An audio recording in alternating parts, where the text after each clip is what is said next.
Palo World Fest is coming out next week, and a man was arrested in Sunnyvale for putting many lives at risk. All that and more is coming up on today's show. Welcome to InFocus. I'm Thomas Colburn. And I'm Jason Goldie. There's a lot going on around campus. Here's some important announcements from today's campus bulletin. Changing Our School Week aims to bring the Palo community together through a variety of themes and events throughout this week. The themes for each day are up on the screen. The quad will be full of activities as well as performances for students to enjoy. The Palo Choir Spring Concert is coming up later this month. It will be at 4 p.m. on April 28th on Sunday. For more information, contact Senior Cameron Miller. Next Friday is Palo World Fest. The ASB-hosted event will be filled with events that appreciate Palo and cultures from around the world. The event takes place May 3rd during lunch and tutorial on the quad, and free food and festivities will be available.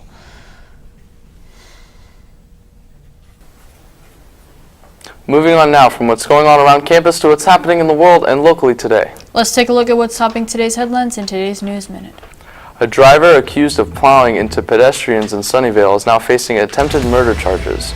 Official charged Isaiah Peoples with 8 counts, 1 for each person injured.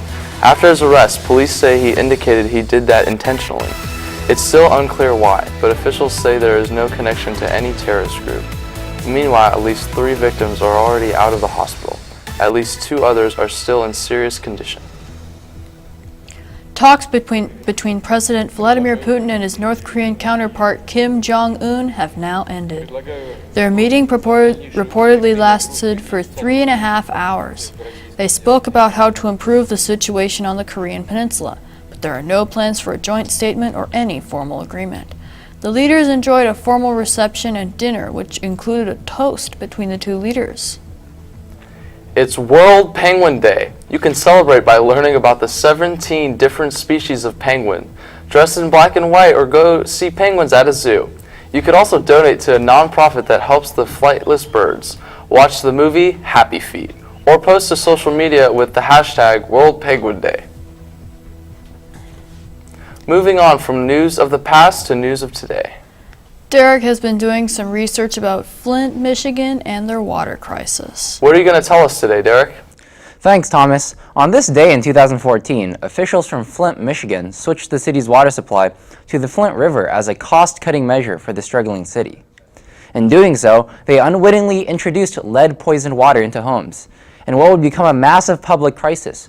By May, residents were complaining that the brown water flowing into their homes looked and smelled weird, but the largely majority African American and poor citizens went ignored by officials.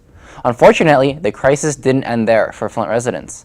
Over a year later, people were still using bottled water to cook, drink, even brush their own teeth. The city's recovery has been slow, as it works to replace 30,000 lead pipes. In 2017, reports showed that the water in most homes is safe, but some residents still don't trust what comes out of their tap. That's all from me. Back to you guys. Thanks for that, Derek.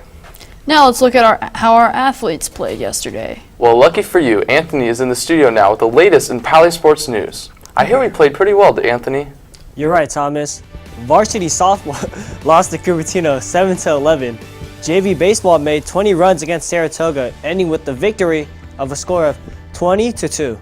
Varsity boys volleyball beat ECP with 3-1. Way to go. Away at 5:15 p.m., boys JV lacrosse will stick it to MA. Then boys varsity lacrosse will play at 7 p.m. That's all from me. Now back to you. That sure is a lot of gold medals. You know what a gold medal looks like, Thomas? The sun? That's right, and looking outside, it is clear that there is plenty of sun to go around. Why don't you tell us more? I'll sure do that, Jason. Now as we look at San Francisco, we got a high 65 and a low 51, roughly around 62 degrees right now with winds at about 15 to 16 miles an hour. Now as we cross the bay up into Oakland, we have a high of 74 and a low of 52, roughly around 71 degrees right now with winds at about 12 miles an hour. Now as we check down to San Jose, we got a high of 84 and a low of 54. So that's our Bay Area temperatures for today. As we look at today in Palo Alto, today was around 73 degrees. We had a high 79, a low 52. Winds at about 8 miles an hour today. As we look at Friday and Saturday, we're expecting some cloudy days. Highs at around high 70s to low 80s. Now, as we check our 5-cast through the next 5 days, we're expecting a lot of sun next week, and Sunday will actually be sunny, surprisingly. Well, that does it for today's episode. Be sure to visit our website to check out old episodes, check the bulletin, or just send us an email. Until next time, have a great day, Pally.